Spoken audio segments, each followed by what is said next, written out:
is a good insult. You could do like Green Suitors fan. Yeah. And then, should we name the various tiers after various green suitors? So level 2 is the Jason Bent fan. Oh, that's good. That's good. Oh. Welcome to Off the Cut, a podcast where we talk about building, making, and answering all of your questions. I'm Eric from Spenceley Design Co. And I'm Zach from Zach Builds. If you have a question that you would like us to answer on air, you can send it to offthecutpodcast@gmail.com. You can find both of us on YouTube, Instagram, and unfortunately, because we have to keep up with the kids, you can find us on TikTok too. All right, now let's get into the show. Welcome to Off the Cut episode 84. We're up in Toronto. Today is known as Tuesday, October 3rd, 2023. But here in Ohio, today is respectfully dedicated to the food of the day. You ready for this one? Of course. Fruit. Always. Just fruit. Fruit. Yeah, more specifically, fruit at work. But no, you're joking. I swear. That fruit, yeah, that's not something you necessarily want to punch into Google. Fruit at work, I don't get it. Is this a penis joke? It could be. It could be construed that way. Oh, yeah, I get what you mean. I get what you mean. Might get some mean you're stuff. thinking like the eggplant emoji. Yeah, true. Well, I mean, why do we? Can we maybe? So, for those of you who don't know at home, we spent the last 30 minutes or so trying to rework our different Patreon tiers, right, so that we could freshen up our Patreon and deliver a little bit more value to the people who are nice enough to support us. Right. Maybe we need to shake up the food of the day intro. I'm down for it. Is it? I think I know where you're going with this, but please proceed. Proceed. Well, it's very rage-inducing. I feel like we've had enough days where it's just completely inane topics or completely inane things that aren't even really food, and it's been grinding my gears a little bit. Whiskey. No, Egg I have salad. no problem with making the change, but I will say one of the better performing clips I've put up recently has been about Mexican food. Really? That's true. That's true. I did see somebody on Instagram actually commented that I didn't know what I was talking about, and there was a really good Mexican place in Toronto called Wilbur. I can't remember what it was. And I would like to say that that's not like... It's not that great. I've had it. I used to live across the street from that place. It's all right. Wait for it. Hold on. I'm definitely not stalling. Come on, Eric. Why is it not got playing? This? I'm trying to play the shots fired. Oh, because I turned down the volume. Oh, okay. Hold on. Definitely not stalling. Oh, He just blew some eardrums out. That was too late. I was trying to time it so you're like, this place sucks. Boom. Yeah, that would have been great punctuation. Well, you know what we need is a soundboard where, like a physical soundboard in front of us where we can press buttons for different sound effects.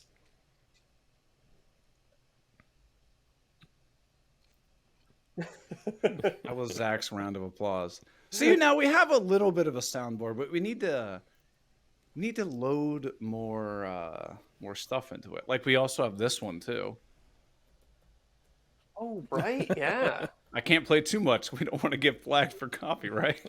Yeah, no. Nintendo's brutal, by the way. They will go after anybody and everybody. So, but yeah. So I thought you were gonna say, instead of doing the food of the day, we would do one of our new proposed Patreon tiers, where it's the Green Suitors insult of the day. Oh, you got one? No, we don't have one, but I'm just saying because that's one of the things we're thinking of. Theoretically, we could. That would depend on our patrons, though. They need to submit some green suitor slams for us. I And we think also need for- to tell them that that's a segment we're doing on the show going Yeah. forward. So I think for today we got the live crew right here. Let's just ask them. Whoever comes up with the best one, we'll read it at the end. true. That's great. I like That that. works for me. Well, anybody got a good one in there? We'll bring it up. But speaking of our patrons, this car's outside, can't back in. You know who else can't back in is our patrons. So new this week, we have a certified turd, milling chips. People are probably wondering why we're rebranding our Patreon, and then Eric says we have a new certified turd this week. I'm like, oh yeah, I get it. That makes sense. The certified turds are Odie's Oil fans because no one likes Odie's Oil. Yeah. I don't need to go into that. If you don't know why, I think the first episode we talked about it was when we had John Cesaro on from Lincoln Street. And that was like right during the whole midst of all the Odie's Oil debacle. And we've all had experiences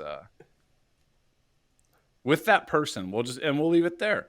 And we knew this week, I'm stuttering over my words and I haven't even been drinking. It's okay. Take a second. Breathe. Reset. You're all good. I'm good. Okay. And new this week, we got a top tier patron. Oh, hell yeah. One of our cockers, Christopher Johnson. Good, strong name. Yeah. You know Randy Johnson, the old baseball player? This is his brother. Yeah, gotcha. Yeah. So because Christopher is a top tier patron, he's getting access to all kinds of sweet stuff.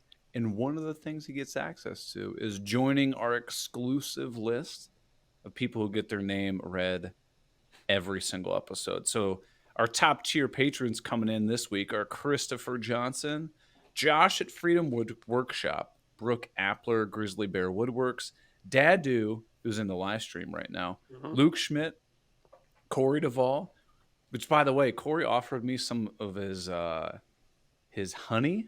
Oh, I've been wanting to try some of his honey. Yeah. So I was going to get some, and he sent me a message this morning or yesterday. But my mom, I told you this story about how whenever my mom sees a roadside honey stand, she goes and gets, she has to stop, slams the brakes on, goes. Yeah, fair enough. So she's swimming in honey. And then that means I have like 3-4 jars of honey. It's going to go bad before I get to it. So Does honey go bad? I think so. Yeah, if it doesn't have preservatives and stuff, I think. Yeah, true. I guess that's probably the stuff you get at the grocery store doesn't go bad, but if you get the real stuff, it does. Right. So I respectfully declined because I didn't want it to go to waste. But I was very intrigued. You should have got it and sent it to me. Yeah. I don't like you that much. Yeah, fair enough. I like the Green Suitors podcast more than I like you. Available on Apple and Spotify. Oh my god. How could you say that? That's so mean. This podcast is over. Yeah. Sorry, I gotta finish this up. Our other returning top tier patrons: Jason Price at Priceless Pro Designs, Scott Eastman at Eastie's Woodshop, and of course, you're waiting for this, our power cocker, formerly known as Wes. Oh yeah. So Zach, tell the people, why do they want to sign up for Patreon? Well, first of all, it supports our fight against the Green Suitors podcast, which is always the top priority. But much more realistically, you get access to the after show. You get access to the Discord. You get to submit questions for the after show and a whole host of other features. I'm sure I'm butchering it all. It all depends on the tiers. And I don't even really want to say too much of it because we're probably going to shake it up in the next couple of weeks. Yeah. But for the better. We're adding more value to people for the same low price. Yeah. Well, we got a couple topics we can talk about, and we also have speaking of Patreon perks and questions. There's one question that we dove into in the after show last week. The one from Luke about family support. Oh yeah, that was a good question. So, and we had mentioned that we didn't feel like we were able to, really dive into it and fully answer it. So, you tell me, do you want to kind of open up the floor for Luke's question, or do you want to talk about some other topics that we've got? Yeah, no, let's talk about Luke's question, because I think it's I took a little bit of time to think about it after the show too. And I think it's something that a lot of people probably deal with. So do you want to just summarize it real brief? Yeah. So this came from one of our patrons, Luke. Great supporter. We appreciate the question, Luke. And let's be fully transparent. This is a tough question. Like, It is. It's something that I think I personally have faced this, and I think seeing that other people have had this question, it's probably fairly common. So anyway, here's Luke's question. Stay with me for a minute. How do you guys deal with people closest to you not being supportive? I finally started trying to run my woodworking side work more as a business and not just a fun hobby. After taking a woodworking class and talking to a small business owner about pricing my work, I made a few things and priced them accordingly. However, my wife told me that they were priced too high and didn't want to tell people because of that, which was better than my mom, who told me my prices were absurd and ridiculous. And my mother-in-law just told me not to quit my day job. All three of them would have the items priced for less than the cost of the lumber. This has not stopped any of them from asking me to make things for them or for gifts, but it would be nice to get a little support. It's tough. Yeah, it is tough, especially when it's people who are very close to you who aren't supportive of what you're doing. Right. And I think based on Luke's question, there's a few things going on. I think one probably, and I think we touched on this last week, they might not necessarily know the amount of hours and the amount of labor that goes into creating something. Yep. So I think education is always one kind of route that you could take, right? Yeah. You can say, well, look, building this table took 40 hours of my time. There's $600 worth of lumber in it, $100 worth of odds and ends, disposable, finish, paintbrush, whatever. Right. And then, here's what I think my time is worth. And then you just, you kind of break it down for them and then see, educate them, show them what goes into it so that they have a better appreciation for that. Wholeheartedly agree with that. I think education would be like step one, right? Mm-hmm. You don't go and say, oh, I deserve $10,000 for this table because I deserve it. You're like, no, if you want me to be honest with you, the way I came up with my price, is 40 hours worth of labor. I want to get paid $20 an hour, which is pretty low for custom woodworking. But you should charge more than that, Luke. Way more. Yeah. Way more. So okay, 40 hours, $20, or 40 hours, $20 an hour. What? $800 there. 800. Mm-hmm. Right? Yeah. So right there, you might have just blown someone's socks off. Oh, okay. I get how you got that. And then you go, and then I spent $600 on lumber. So if I'm going to charge you $1,400, that's actually a pretty damn good deal on that table. Mm-hmm. Mm-hmm. So education, 100%, I say you go for first. And I think most people will be receptive because people may not know. They might look at a 2x4 at Home Depot and go, well, that big piece of wood is, $3, right? Exactly. Not realizing that the 2x4 is, construction lumber grade. It's not furniture grade. It's not what you want to build something out of. Absolutely. I don't know if Scott Walsh is still in the chat, but he might have something to say about that because he did a whole video about using construction lumber for furniture. Yeah. But more broadly, let's take a broader approach to it. How do you deal with people in your life who aren't supportive of your business? Because put aside the financial thing, maybe I feel like the heart of Luke's question is more so that he wasn't feeling supported by the people close in his life. Yeah. I mean, this is a tough one. This is a little bit more intangible. I think one is maybe people don't understand how important this is to you. So if, somebody is like, one of the things I always heard was, how's your little woodworking thing going? And Oh yeah, true. right, Yeah, like I've you guys definitely have gotten probably that. heard that. Yeah, my little Um, YouTube channel. How's that going? right. When you put a lot of time and effort into something and somebody says something like that, they may not intend to be degrading you and putting you down, but Hmm. maybe let them know, hey, this is like, it's going to be awkward. You say, this is really important to me. Like, when you call it my little woodworking business or something like that, it really hurts. And somebody might Yeah. go, oh my gosh, like, I didn't know, Hmm. especially your spouse. Your spouse should be the most receptive person to Mm-hmm. you being honest about your feelings, right? Yeah, yeah, definitely. 100%. I think one thing I try to remind myself, because I've experienced this, family members and friends and stuff Right. like that, not really understanding or being supportive of what I'm doing. I try to remind myself that it's usually probably a reflection of their own insecurities. Yeah. Because if you ever talk to a super successful, super happy person, generally they're like the most supportive people in the world. They will always Absolutely. be championing you and trying to build you up. It's so if your family members are trying to drag you down a little bit or it feels like that, it might be them acting out their own insecurities. Yeah.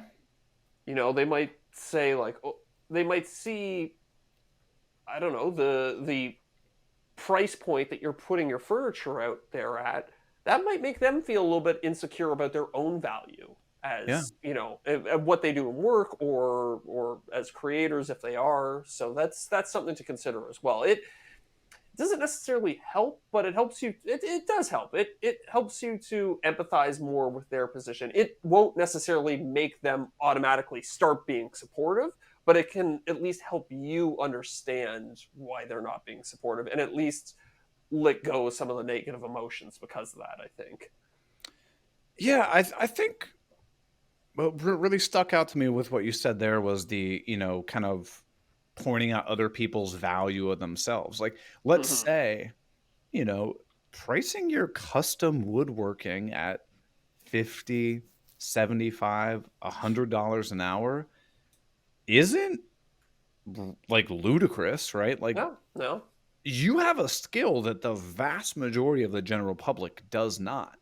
Yeah. Yeah. However, if let's say you go talk to a neighbor, an aunt, a family member, a friend, and you're like, yeah, I price my work at, $75 an hour. If roughly speaking, that's about equivalent to $150,000 annual salary, Hmm. which is well above the median Yep. that a Yep. lot of people make. Yep. So what you said, Zach, is like, if I basically just go up to somebody and I'm like, yeah, I value myself at $150,000 a year, how other people respond, and granted, nobody's going to go do that, but that's kind of what you're doing. Yeah. How other people respond reflects their security of themselves, I think. 100%. And 100%. if they put a lot of if they put a huge value on the amount of money they make a year, well, you're gonna ruffle feathers. Like, that's Hmm. just it's reality. Or they might be in a position where they feel undervalued. They Sure. might be at their job like, oh man, I really deserve a raise. Like, I am working hard, I'm killing myself here Yeah. every day. And then to hear about somebody else doing well, it can, twist the knife a little bit and make them lash out in weird ways. Yeah, you're absolutely right. Yeah. And And they we're might not talking. even be meaning to do it. Sorry, Derek. Go No. ahead. No, no, I was gonna say, and we're talking purely like he was talking about what he wanted to price it at, not even what he sold it Yeah. at, Yeah. Yeah. which are often different prices. Yeah, true. True. Especially You're early absolutely on, we right. tend to get negotiated down. Right. Yeah. Oh, for sure. For sure. I think that applies to everything, not just woodworking. That can Yeah, apply to salary negotiations and Right. jobs. It can apply to contract negotiations for YouTube videos, all sorts of stuff, right? Right. yeah, But So, I think what the three of us are getting at, to summarize it, is the price that he's putting on his work is not the issue or topic of discussion. There's No. Yeah. It's a deeper problem Yeah. going on here. Yeah. I'd agree. Do you guys have any like general advice for how to deal with unsupportive people in your life? Because like I said, like you can empathize with them and kind of like understand why they're acting that way, but I don't know that there's necessarily I maybe with a spouse you could change how she interpreted things, but I feel like talking to your mom and your mother-in-law and trying to Yeah. get them to change their behaviors, I don't I know. feel like the problem with this is the proximity to the Yeah. relationships. Everybody Yeah. I've had issue with have been distant enough that I don't have to deal with them. I mean, that is I can great. put more space.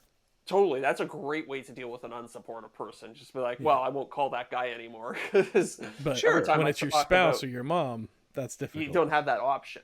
You Yeah. can't necessarily.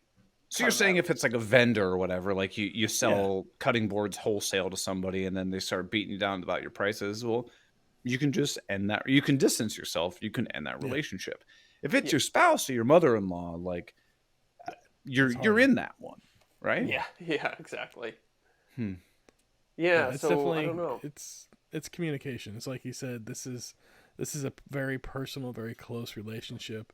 It's all about you're gonna have to take some time and work on that relationship, build and see what is at the root of the problem, because it probably, like you said, has nothing to do with the pricing or the woodworking itself or any of that. This is an issue with the relationship that needs to be dealt with. Yeah. Yeah. Yeah. I think honestly for the mother-in-law and the mother, like those Yeah. going forward, me personally, I would just not talk business around them. Like it's Yeah. you know what I mean? Like those relationships can exist outside of that. So yeah. And this, for me, this is a personal belief of mine that, and this isn't like a religious or political thing. With like mother-in-laws, if a mother-in-law or a father-in-law or whatever is treating you a specific way, it's almost always better received by your spouse confronting their parents rather than you trying to confront her parents. Yeah. You know what I mean? I think that's a good policy Yeah. in general. Get somebody from the tribe to speak the language. Right. Yeah, Right. exactly. You're like, hey, Luke was telling me that, some of the stuff you said, hurt him and really upset him. And she might go, oh my gosh, I had no idea. And then you can open up that dialogue versus if Luke goes to his mother-in-law and is like, not that he's going to do this. We know Luke, he's a good guy. He'd be like, what the hell? Like, F you.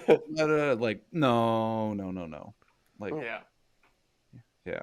It's not an easy topic. I mean, No, it's definitely not.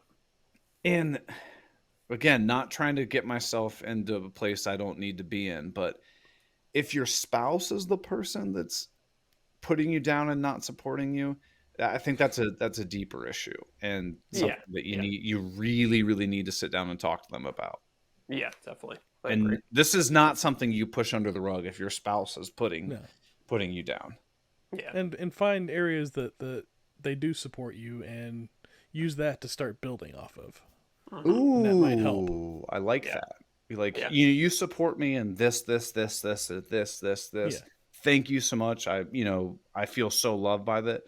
But I'll be honest, there's one thing that I feel hurt by. Yeah. I think that would be received very well, and it doesn't come off as an attack. Yeah. You got to build that bridge. Yeah. All right. Well, that was the therapy hour. Now let's move on to the next segment of the show. Our next segment of the show is Why We Hate the Green Suiters podcast. Available on all streaming platforms. Dadu says, the Green Suiters podcast is an insult to the color green and the color of the Canadian $20 bill. That's right. Couldn't agree more. Eric, did you know that all of our money is different colors? Yeah. Okay. I've spent my fair share in that's true. Canada. That's true. I think that's a good policy that the United States should adopt. Because it's every very time, quick. You're just like, oh, there's a blue one. There's a green one. exactly, every time I go to the U.S., I'm like, is this a 1 or a 5 or a 20? You don't know unless you look at it a little closely. Unless you read Can't the tell number from that's across the printed on room. it. And your money has hockey players on it. That's true. I think the 10. No, the 5 maybe. I forget has which hockey bill players has on it. Yeah, I yeah. don't know. What are they Our called? bills are Loonies? Loonies, yeah. We got Loonies loonies and and toonies? toonies. Those are $1 and $2 coins. I actually found recently in my change a $1 American coin. Oh, really? Ooh, Yeah. silver dollar. The little gold one? Yeah, it's a little gold one. It looks almost identical to a loonie. Wait, what's the difference between a gold one and a silver one? Don't we have silver dollars? I think silver dollars are literally made out of silver. Yeah. The Sacagawea ones? Those are I gold, think yeah. I don't know this for sure, but I think the silver ones are older when silver was, Yeah. cheaper relative to the dollar. If you find quarters that are before a certain year, like let's say 1963, they're actually made of silver, and they're worth significantly more than the face value of them. And we got the 50-cent piece, too. That's Oh. the big silver one. I haven't seen one of those before. Like, I think Kennedy's on it, if I remember correctly. Yeah. Huh? Or no, Eisenhower, maybe. I can't remember. Canada used to have a $1 bill and a $2 bill. The $2 bill got phased out when I was a little kid, and the $1 bill got phased out before I was even born, I think. It's so much easier just to be like, boom, pop, here's a coin, right? Yeah. I mean, I do love the feeling when you have like $17 in $1 bills, and you're like, God damn, I'm rich right now. Oh, yeah. Like a whole stack of cash. I always have in my wallet just like random random useless cash, but it's for like, Mhm. Oh, yeah. you gotta tip for somebody parking. somewhere or whatever. Yeah. Right. Yeah. Right. Yeah. And it's just I a bunch of 1s and 5s. I keep 2 20s in my wallet, a 20 in my truck, and 20 by the front door, because sometimes Pizza you got to guy. pay for parking. Sometimes, Right. You get a Girl Scout that comes to the front door. You want some cookies. True. Things like that. True. Man. The Girl Scouts these days, they must have some sort of like tap to pay system, or They have a pay on your Stripe phone. account. Venmo, I guess. They have the square readers around us. The square. Yeah. My barber uses a square reader. Yeah. I'd be down with that. I'm gonna be honest with you. I think that's one of the things I'm most excited for when we get our house. One, scaring the shit out of kids. Oh, there's explicit. Halloween. Scaring the There you shit go. out of kids to Halloween. I already told Miranda this. As soon as we have a house, I'm gonna make our house the spooky house, and Mhm. I want to make kids change their shorts when they come to our house to get candy. What are you gonna do? Are you gonna like hide in the yard and pop out? Oh, I'm gonna do all kinds of stuff. I'm gonna get you. Well, you got some friends that are in the special effects industry, right? Yeah. Sure. I could get you some fake blood and some prosthetics if you want. Yeah, I want to like rip arms off of things, or like rip dogs in half, like not fake dogs, just Yeah. not real dogs. Go down to the local puppy shelter, get some props. I mean, dogs. That might What- be what the about- show title. Where they Are rip you gonna puppies in be half. Are you gonna be the coolest house on the block and give the kids whole chocolate bars? Well, so here's the thing. That's what Miranda said. She goes, if you're going to scare the living daylights out of children, you can't give them one of those little dinky things. Like, you got to give them, kids know what they're in for, right? Yeah. Scare the hell out of them, give them some Smarties. Yeah. Candy apple. Here's my latest obsession. I swear the Halloween candy is smaller now than it was even like 3-4 years ago. I Oh, believe no it. doubt. And why do they call them fun size? There's nothing fun about I how know. small that Snickers bar is. Yeah, it's true. It's just I have to eat like 10 of them to satisfy myself, and all of a sudden there's all this wasted plastic in front of me. What's fun about that? Yeah. They need to call it the green suitors size. There you Nobody go. likes that. There you go. Well, so I want to know, do you have any like Halloween traditions, or like, a memory that you're always like, oh man, it reminds me of this candy, or like something like that? I want to know from you too, Oh. Derek. Interesting. Well, Interesting. I will say my son has been a Ghostbuster for 9 out of his 12 Halloweens that he celebrated. Same costume every time? We'll get a new one every couple of years, but he's just Okay, obsessed with Ghostbusters, and he's been a Ghostbuster every year. And so one year he was a Ghostbuster, and my daughter was a Pokemon, and I went as a Pokemon trainer Ghostbuster. To take I him like around. that. That's good. Because you can't pick sides. You can't be like, I'm going to Yeah. be the Pokemon or I'm going to be a Ghostbuster, because then one of the kids is going to get pissed off, right? Yeah. That's fun. You should, if he wants to commit to the Ghostbuster thing long term, you should have a costume that you slowly improve over the years. Yeah, we got him a legit flight suit 2 years ago, and that's his main one now, and it's got our name on it and the little logo patch on it and everything. And oh, that's awesome. when he comes of age, he plans on joining the local Ghostbusters chapter. There's a local Ghostbuster? Yeah, Oh, yeah. You can't just say that like all nonchalantly. There's a local ghost. There's like dozens that a of them thing? around. Yeah. What? The Texas area local Ghostbuster club? Yeah. I'm gonna look the this up. Ghostbusters core. Toronto has one. Ghostbuster. Really? No way. What do I search? Toronto Ghostbuster crew? Ghostbuster core. Core. Like the corpse. So Ontario's is the Ghostbuster crew like a ghost hunter thing? Like a paranormal investigator? No, they're more of like a charitable. They're kind of akin to a charitable organization. Like they'll go, like you can hire them out to come out and do like parties and stuff, dressed, and they'll like one of them will have like a car that's outfitted like an Ecto-1, and then they'll do charity events and stuff like that too. That's Okay, so it's a fun thing. Yeah, yeah, it's like cosplay, right? yeah, Yeah, but it seems a little bit more involved than your typical cosplay. Like they have an organization behind it, which is neat. I had no idea that this was a thing. Yeah, very cool.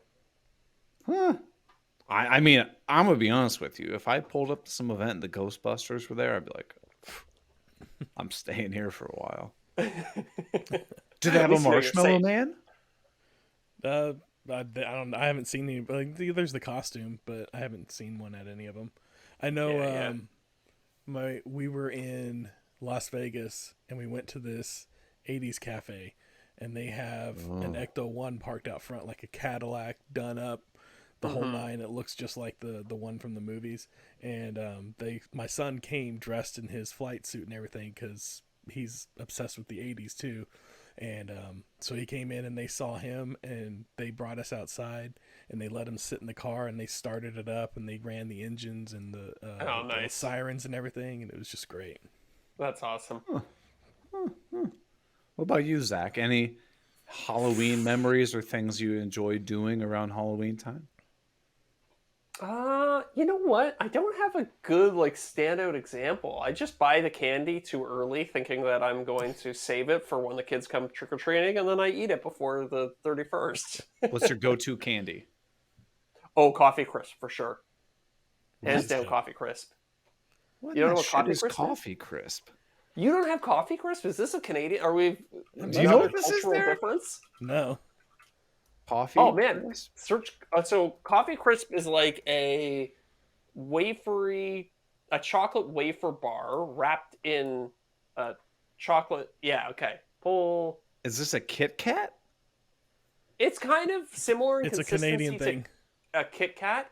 It's got a thinner outer shell of chocolate. The inside is pretty similar, but it also has like a light coffee flavor to it. Okay, I mean it looks awful, but I'll take the word. It looks like it's like a wafer, like a fluff or like a very light wafer covered in chocolate, kind of like a Kit Kat for every other sane person listening to this show. It's like a Nutter Butter. Coffee Crisp. It's lighter than a Kit Kat in terms of its like inner consistency.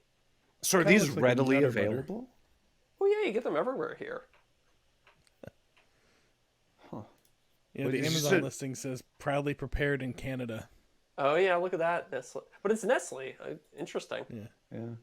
Derek, you said it was like a Nutter Butter is what you were comparing It's it to? what it looks like to me. It's kind of a Nutter Butter with the really fluffy wafers and like peanut butter filling in between them and then coated in chocolate. But this one's got probably like a coffee filling. There's no peanut to be found in a Coffee Crisp. Oh. This looks like something Green Suiters podcast listeners, available on all podcast platforms, would eat. Mine, you guys are gonna dog me for this. I'm a Why? man. Do you like? Huh? Do you like Tootsie Rolls, or Fuck I'm trying no. to think of all Just the a plain worst Hershey's ones. bar, right? Just a plain Hershey bar. I'm just glad you guys didn't say candy corn. Mm. I don't trust anybody who eats candy corn. Psychopath. Yeah, horrible. So One color at a time. Oh. Oh, The only thing candy corn is good the only thing candy corn is good for is using it as missiles to hit other people or something. Oh, I thought he was gonna say for taking out the Green Suiters. Yeah, that would. Yeah, they suck too. Available on all streaming platforms. Mine, I love just. But here's the thing: they always got to put them in the freezer. I like a frozen Reese cup. Okay. Or a frozen Snickers bar. Okay. I know they're generic. I know but it was like that's so. It's kind of a basic bitch answer, but I'll respect it. Have you No ever it is. Have you ever had a deep fried Mars bar? No. I had one once. It's pretty delicious. I had the local carnival here. They just had like a little truck trailer thing that was frying them up and handing them out. Was it right next to the medical tent? Yes. So if you had a heart attack, Yeah, You're there. exactly. Oh. Hey, okay, so hold on. So you don't like candy corn, Derek? What's your least favorite Halloween candy? Ooh. Yeah, I got it's either candy corn or what is it? The little roll of like the sugar pills, the Smarties Oh, or the whatever. they are. Rockets. Oh no, Smarties! Rocket. You're talking the little twisty thingies at the end. Yeah, they might call it What? rockets. That's up okay. What shit is a Smarties- rocket? It's the same thing, but it's just different branding. there. Yeah, it's the We're talking exact about same the thing. same thing. Yeah, Smarties up here is like a chocolate candy, though. Oh, really? Oh yeah, rockets are the same thing. Yeah, those are Yes. useless. Like if okay, yes, search Smarties on Google. I think of these like they're like basically M&Ms but with no peanut. Oh no! We call Smarties what you call rockets. Yeah, see the thing on the left there, Derek? That's what I This guy. that's what I think when somebody says Smarties. Huh? Was it just a candy coated chocolate? Yeah, it's an M&M but with no peanut in it. Well, regular M&Ms don't have peanuts. It's just peanut M&Ms. Oh, that's true. But come on. Yeah. The peanut ones are the best.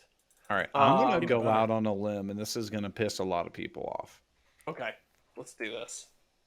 Butterfingers, Crunch Bars, Kit Kats, trash. No, Crunch Bar, great. Wait, are you talking about a Crunch E-bar or a Crunch Bar? Crunch The big Bar, difference. the blue one. Oh, those are the best. You're an Oh, idiot. You don't know what you're talking They're about. terrible. I'll take They that got one to lo- my grave. They got little Rice Krispies in them. They're fantastic. It's awful. The All right. Crunch E-bar is the worst, I believe. Well, give me like a Mr. Good bar. Those Ooh, are yeah. awesome. Or again, now I'm all paranoid that all my candy bar references aren't going to translate. But I like a Mr. Big bar. I don't know Big what that is. God damn it. Mr. This Big. could be a whole episode on its own. Wait, is Mr. Big a Baby Ruth bar? Yeah, basically. It Maybe. looks like it. You ever had a Baby Ruth? I don't think so. Yeah, But maybe it's got just, the wafers in it again. Yeah. You Look, and I your like- wafers, man. I What's like up with wafers. Canadians and wafers? It kind of reminds me of $100,000. There's so Yeah. many damn candy bars, and they're literally all the same thing. It's like chocolate, nougat, and it's just like different textures. But dear Little bit God, caramel. there's It's like Mexican food. You just take the same 4 ingredients and mix them right up. Yeah, yeah. Meat. Yeah, definitely. beans, cheese, rice. How do you want it? It's not going to stop me from eating it, though. Which part do you want fried and which part do you want cold? Right. Oh, actually, obviously the worst thing to get is raisins or an apple. Oh, yeah. Ugh. Those people Or should be- or the toothbrush. Oh, the toothbrush. Such a The chocolate covered sanctimonious raisins. trick or treat. Yeah, chocolate. At least there's a Chocolate little bit of covered chocolate raisins there. are just evil because you got the chocolate there, but then you're left with the raisin. Yeah, it's Here, true. pro move. for my childhood, chocolate covered raisins. You put the raisin in your mouth, you suck off the chocolate, you spit the raisin out. That is an option. It's a bit laborious, but that's an option. We were so speaking of candies. The reason I did that is because like when I would do trick or treat as a kid, you'd always be like, "Damn it, I don't have that much candy left."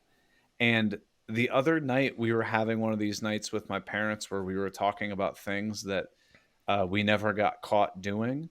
But for everybody listening, if you've never had these conversations with your parents and like your siblings and your grandparents, they're hilarious because you're 20 plus years away from whenever this had happened. 10 years, whatever. Statute of limitations expired. Right. You're not getting in trouble. So by admitting to this stuff, it's hilarious. So one of the ones that we were talking about is my parents go, because it was about Halloween, and my parents go, "Did you guys ever notice anything weird about your Halloween candy?" And we're like, "No, why?" They're like, "So you guys would always come back with so much candy, and we didn't want you to have all of it. So when you guys were asleep, we would go through your candy and pull out all the stuff that we really liked. And then we would take about half of it and just take it into work and set it in like the break room. And then we'd leave you with like the remainder." And we were like, Oh, "That makes so much sense. We thought we had so much more candy." it's particularly evil because they didn't even enjoy it themselves. They gave it away to other people. I know. Well, we were none the wiser. Yeah, true. Kids are dumb. You probably didn't even notice, right? So. No, we had no idea. No See, idea. my parents were upfront about that. We had to dump out all the candy on the table, and they went through and picked out what they wanted, and we got the rest. Oh, wow. Huh. It's like when you got a dog and you get cheese out. The dog. It's the cheese tax, right? Yeah, it's candy tax. Yeah. Candy tax. I call it the Candy dad tax. The dad tax. That's good. Yeah. But my dad would always like, be like, "Hey, can I get a bite of that?" And he'd like deep throat it. Candy bar. So we're clear. We're talking about the candy bar, and he'd like put a whole king size candy bar, like eat the whole thing, and give you this little nub left. He goes, "Here you go." I was like, "Dad, you said one bite." He goes, "That was one bite." That's a dad move. That is such a dad move. I always steal a fry when we hit the drive-through for my kids' stuff before I hand it back to them. That's the dad tax. Oh, I mean, a bag, like a paper bag from a takeout restaurant that's filled with fries has never passed through my hands without me removing at least a handful for myself. Hell no. Yeah. Even if it's like I'm on the driver's side and passing it to Sophie to hold while we go somewhere, it's immediate hand in there, grab some fries, shove them in my mouth, and then pass it over. Oh, yeah. Same thing if you got to go if you're hanging out with the boys and you're like, "I'll go pick up the pizza." You better believe I'm going to be eating a slice of pizza on the way home. Ooh, interesting. Why does this pizza look like Pac-Man? Yeah. Delivery tax. Yeah. Pro tip for the pizza runs, by the way. Throw the little seat heater, or the heated seat on your car on, and then put the pizza right on it. See, that's a risky move, because if you slam on the brakes, that pie is flying off the seat. Yeah, but you don't slam on the brakes when you got precious cargo in the passenger seat. Yeah, that's true. I always put it on the floor. That's got, Really? Yeah. I feel like it's colder down there, though. It's it's sapping the heat away from the pie. I don't know. I need one of those Domino's little like insulated bag things. Yeah. That's I don't know. I want to talk about something that just came back, and I don't even know if you guys are aware of this. Oh. Do you remember, I don't know, a year ago, Instagram was paying people like big stacks of cash for those Instagram Reels bonuses and stuff like that? We're like, not that I ever got this, but the top one that they were presenting to me was $35,000 a month. They did it for like a couple months, and then they're just like, nah, and they stopped doing it. Do you think that $35,000 was like a carrot that they dangled that you could never actually get to? Like as soon as you got close to it, they'd be like, "Actually, you need 50 million views, not the 10 million we said originally." Yeah, no, it was something ridiculous. I had to get like 380 million views in a month to get that 35 grand or Jesus. 35,000. I wonder if Right. anybody claimed it. I was talking to somebody, and I'm not going to say their name, but you would know it's somebody pretty relevant on YouTube and Instagram. They said the most they ever made was 3 grand, and they were Okay. absolutely smashing it. Like, Yeah. Was it Carrot Top? no, somebody in the woodworking space. But the reason I bring it up, guess what's back, baby? Really? The Reels bonus? Not a Reels bonus. It's like what they're calling ads on Reels. Oh. So, you ready for this? Do you want to know how much money I've made off of this program so far? $53. Not trying to brag or anything. Hold on. Wait for it. How many candy bars can you buy? None. None. Okay. 255,000 views. 57 cents. Big money. Big money. Oh, I thought you guys would appreciate that. That's funny. I wonder if this might be a new feature though, so the revenue might be delayed. Like you know, on YouTube, if you have a video that's like absolutely killing it, it won't be reflected in your estimated earnings until like a few days later. Yeah. I just thought it was funny. That's just that's annoying because proof that they don't know what they're doing over there. I don't even have that on my Instagram. It doesn't surprise me. Yeah, they never unlocked it in Canada, did they? No, Canadians just consistently get screwed by Meta. Well, see, because I had gotten to the point where I was just like, you know what? I'm done with Instagram. Like, they're not paying me. But now I'm like, well, yeah, maybe that 57 cents. 57 cents, yeah. That could really get me somewhere. But I think I crunched the math on the YouTube Shorts once, and you got about $100 for 1 million views. I think in that kind of maybe a little bit less. So you would have gotten approximately $25 on YouTube for those. It's okay. Views. Yeah.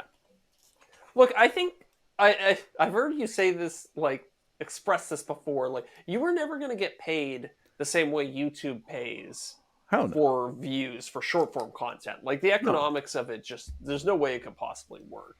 Definitely you could be getting paid more than 50 cents, but I think, realistically $100 for 1 million views might kind of be the upward limit of what's actually economically viable. Yeah. I don't know. I don't know. It's one of those incentives where you're like, well, now I kind of want to post on Instagram, but also it's a waste of time. Let's check in with this after like a month and see if it's okay. If it's any different. Just in case there's like the revenue needs to catch up or something like that. I don't have a lot of faith in it. You've both gone verified, right? Mm-hmm. Yeah, reluctantly. Yeah. Have you seen any? It's been a while, so have you seen anything from that, or is it just all the same? It's all the same. It's no different. Yeah. I just waste $15 a month. Yeah. Honestly, at this point, it's a business expense. I don't think I'm actually getting anything for it, but in the off chance that I have some BS happen, I allegedly have somebody to talk to, and it's like, we're fortunate enough that spending $16 a month is kind of irrelevant. Yeah. I know not everybody's in that position, and you get what I'm trying to say. Like, as a business expense, that's kind of an irrelevant thing. Am I getting anything for it? No. No, not at all. I'd love to see the bottom line for Instagram. Does it move the needle on their end? I don't know. What if there's cash for nothing? It's cash for nothing, but Instagram's also a big company that was already bringing in a decent amount of money. Is it just like a rounding error for them? Like, what are there, like 1 million verified people at most? I don't know. I've got my buddies, like little sisters and stuff, who are in like middle school. Yeah. High school. They're like, oh, I paid to get verified. I'm like, oh, you really? have 50 followers. Right. Like, what? Yeah. It's like a status thing. Yeah. I've honestly considered deleting, like like unverifying. But I was like, that's a lot of work. Yeah. It's mostly just apathy and laziness that keeps me verified on Instagram. That's when people sign up for subscriptions and then never cancel them. Mm-hmm. Like signing up for the sure. Green Series Podcast Patreon page at patreon.com/Green Series Podcast. Wouldn't suggest it, but it's there. Yeah, I don't know. We'll see if anything comes out of that. But I don't think there will be. I don't think there will be. Dadu has a quick question in a live chat. He was wondering if Meta is blocking newspaper links. So this is like a big controversy in Canada.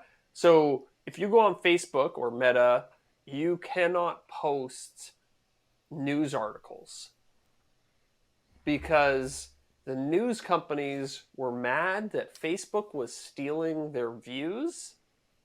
Because on Facebook, I think if you copy and paste a news article, it'll get like a little summary of the article and post it right on Facebook so that you don't actually have to go to the newspaper's website in order to read it. So the Canadian government and all their brilliance basically imposed a fee on Meta anytime they posted Canadian news articles. They had to like pay X amount of dollars, and Meta said, okay, fine, we're just not going to allow the posting of Canadian news articles on Meta, so we don't have to pay this fee. Fair. Yeah. I mean, which is entirely predictable. Like anybody could have seen that coming. I'd do the same thing if I was in their shoes. Right. Just be like, well, all right, well, we can easily circumvent this issue. No newspaper articles allowed. Exactly. Yeah. Well, that brings up another question I wanted to ask you about. What happened to that one like bill thing about the content creators in Canada from like 12 months ago? What was it called? Yeah. So actually, I haven't kept up with it too much. It's Bill C something, 2 numbers after the C. I can't remember what it is. Mm-hmm. But they were actually talking about regulating Canadian podcasts soon too. Oh, I was like, maybe our podcast is considered Canadian. And then I was like, it only applies to podcasts that generate over more than $15 million in revenue or something like that. So it's like, okay, screwed. 15 million. We're safe. Phew. Dude, I can't even imagine having a podcast that brings in that much money. That must only be like the top. There's like 3. Yeah. Can you imagine if we just sat here once a week and just shooting the shit and we're like, how much you make? 15 million. Yeah, every time Merrick and I sit down in the chair, that's $500,000 each. But anyway, sorry, I didn't mean to cut you off. To answer your question, though, I haven't really been keeping track of it. It passed, and it was in some sort of limbo. You know how these things go with laws. You know, it has to go to the Senate, and then they have to approve, and then the Queen has to sign off on it, or whatever the hell it is. So it was still kind of in limbo where it hadn't been enforced yet. That was my latest understanding of it. But honestly, I haven't been tracking it all that well. Okay, that makes sense. Yeah. That makes sense. Yeah. Well, I mean, it's good to hear that you haven't been negatively affected by it yet. Yes, so far, no negative impact. That's good. That's good. Yeah. That's good. Well, what have you been working on? Anything exciting you've been working on recently? Yeah, so I talked about it a couple podcasts ago, but I got my DIY air quality meter here. Let me see if I can get my camera to focus. Yeah, so I 3D printed a little shell for it. Kind of looks like a Game Boy. It does. I wanted it to be like Game Boy inspired, so thank you for noticing that. Oh, really? Yeah. Let's see. Can I plug it in and still have it be on camera? Let's see. Yeah, kind of here. I'll just do this. Yeah, there we go. So you get like a little reading. So you have the big circle there is particulate matter in the air. Then there's CO2. There's also VOCs and then ozone as well. It says literally when you first boot it up, it's like, give it a second. The sensors are heating up. Okay. So say your office is very clean.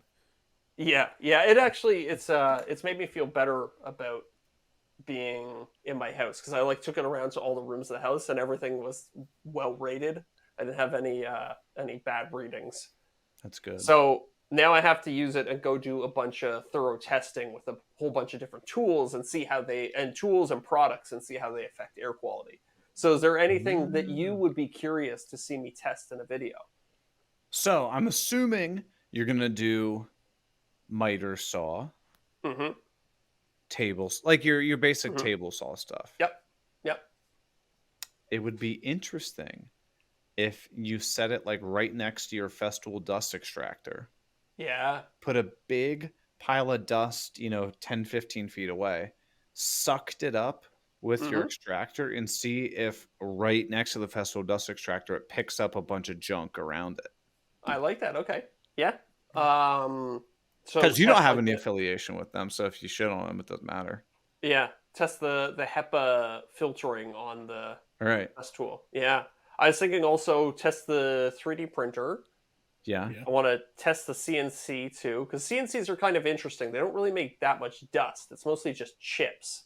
So I'd like to There's see how still that. fine dust that comes off of a router. Yeah, yeah. Yeah, So yeah. okay, so yeah, got to test a router too. A multi-tool, oscillating multi-tool. Multi-tool, yeah, yeah. I see. I don't want to get too bogged down because you could literally do every single tool, but then it becomes Yeah. a boring video pretty quickly.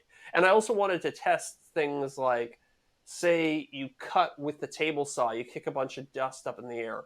How long until it's okay to take your mask off? Oh. Can as soon as you turn the saw off, can you take off your mask? Probably not, right? But what about 10 minutes later, 30 minutes later? What about just cleaning your shop? Like set it in the Yeah. middle of your shop after after a day of work, and then Yeah. go through and clean and see how much gets kicked up. Yeah, I suspect that will generate a ton of, especially sweeping with a broom. I also wanted to Yeah. do welding, seeing how welding affects Oh, both yeah. gases in the air and particulate matter. Yeah. Yeah. One thing that I would call out on a video like this is Hmm. no matter what you do, you could have the most scientific backed thing in the world. People are going to get pissed off. So Oh, yeah. don't get bogged down in the details of like Yeah. crazy testing parameters. Do Okay. the best you can and move on. Yeah, keep I would it say simple. almost leave your parameters as minimal as you can. If not, omit some things so that Yeah. they have something to comment on. Right. Yeah, true. Yeah. Yeah, definitely. Still make it a value, obviously. Like Derek, Yeah. I know you're not saying make it No. unvaluable. Not complete troll fodder, but like Yeah. you don't. Right. Yeah, like Eric's saying, don't worry about getting everything in there, and then maybe give them a little something to pick on. Like, Yeah. well, if to get a real test on your dust extractor, you should have put a brand new bag in there and a brand new filter, and you should have swept it. Like, who cares? Yeah. As it operates right now, this is the reading I get or whatever. Like, And which is probably a more accurate measure or more real world measurement, right? yeah, in use dust extractor. Yeah. It doesn't mean much if it's pure for the first hour you use it, and then after that it's just spewing out horrible dust that's going to kill you. Do you have your main dust collector, like your big dust collector, table saw and stuff like that? Do you have the like the drum filter thing where it's like the Yes. pleated one? Yes. I'd be interested if you put it right by there, and then you have the little handle that it kind of like smacks the inside of it to get all the dust out of it. Oh, mine doesn't have the handle to smack the inside. Okay. How do you like clean the inside or whatever? I just bang on it with my fist. Okay. Well, I'd be curious if that hanging on it with your fist, if it like kicks dust out. Yeah. Oh, I'm sure it does. I've noticed the walls in my shop are white, and the dust extractor is mounted against the wall. And if I don't clean the wall behind the dust extractor, it just slowly accumulates a thin film of brown dust. So it's definitely not an airtight system. Is it like a static charge, you think? I think I think so. Because I know in like the PVC pipe, because I run PVC, like one piece of PVC pipe, it gets statically clung to the pipe itself. to the pipe on the outside and on the inside. Yeah. I don't know. I can't really think of any other tools. Okay. What about? I want to test a couple products. I'm going to test like a polyurethane finish, a hard wax finish, maybe a spray paint. Yeah. Yeah. Suman just did a video on that, if I'm not mistaken. Did he finish it? I know he was working on it. I didn't know that he. Yeah, finished it. I think I watched it the other day, or maybe it was Tools. I don't remember which one it was, but he had done a video on finishes and like He did one on what air was, quality, yeah. yeah. And somebody else did one and referenced it I as know. well, I I think think. John was working on one too, wasn't he? I think he was doing a like a finish shootout video and Okay. reference Suman's like VOC Yeah. testing in it. That's what I that's see. Was what it that I what it see. was. I was, see. Dave? I think that's what it was, yeah. I can't keep up with everyone's videos. It's dude. I know. You start making a couple friends, and all of a sudden, if you want to keep up with everybody's videos, you just have to spend all day watching YouTube. I mean, it's gotten to the point now where like even on my subscription feed, I'm like, I'm getting blown up. I don't think I'm gonna watch this one. I mean, I'm being honest. Like, Yeah, fair enough. I don't Yeah, have there's only time. so many hours in the day. Right. And then if you constantly are like, I'm not going to watch this, I'm not going to watch this, I'm not going to watch this, well, then you don't want to watch the video, and that's okay. Yeah, that's fine. Right.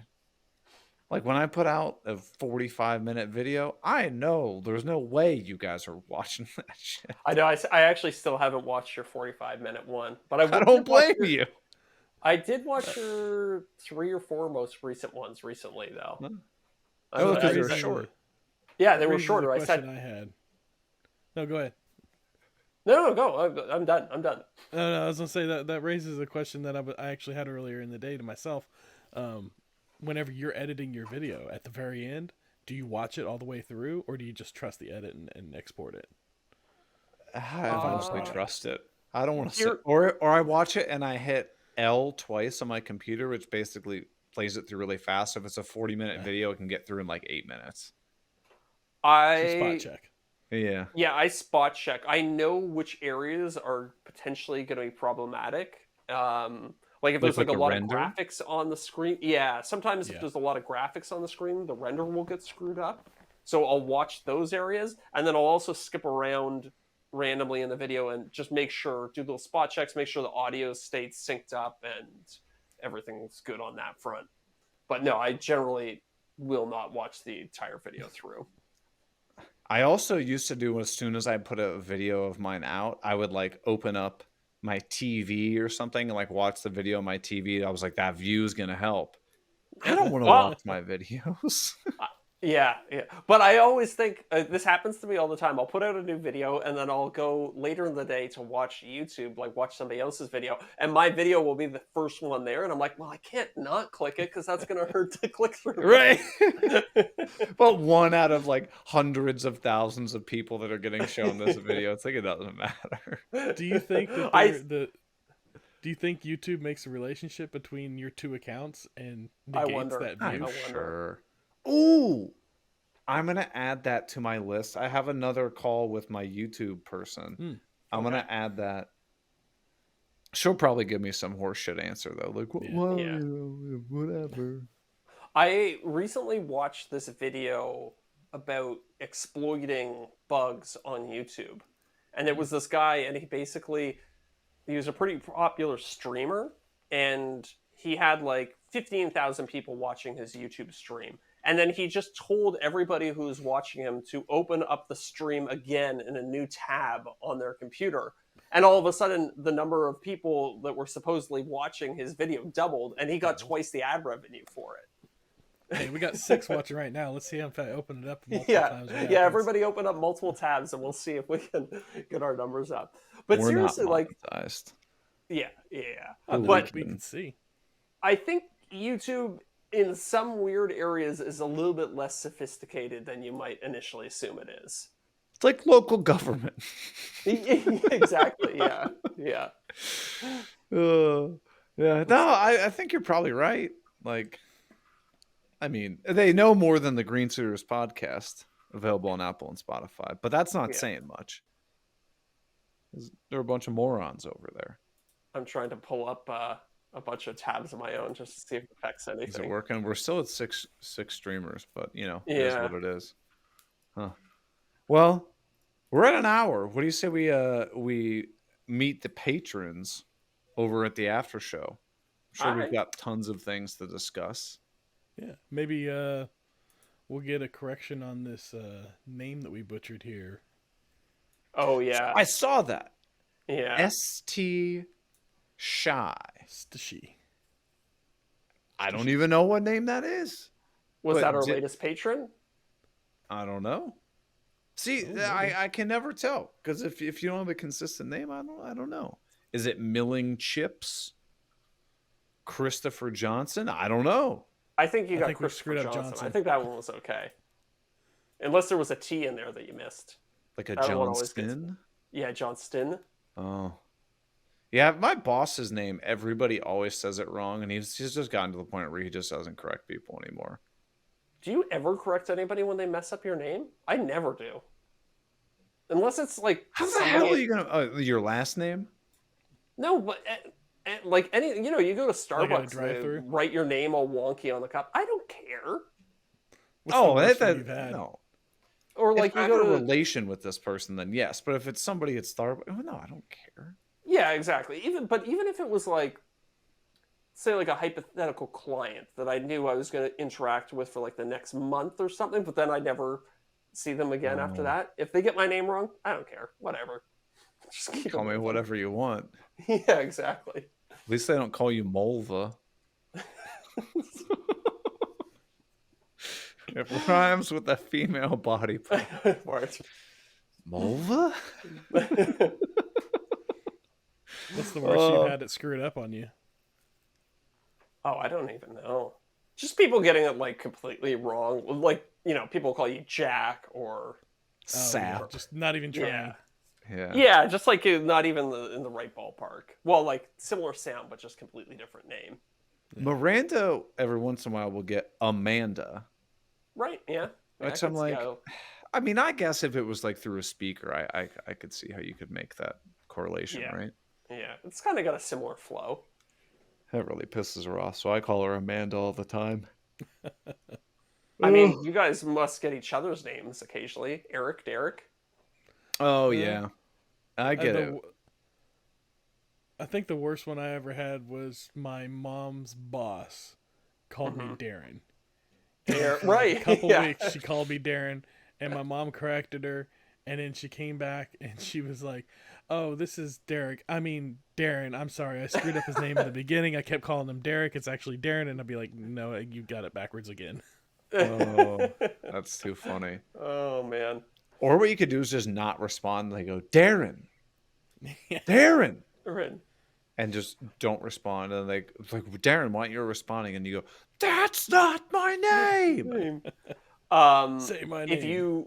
If you ever want to troll anybody, it's a very effective troll I found is to intentionally mess up somebody's name.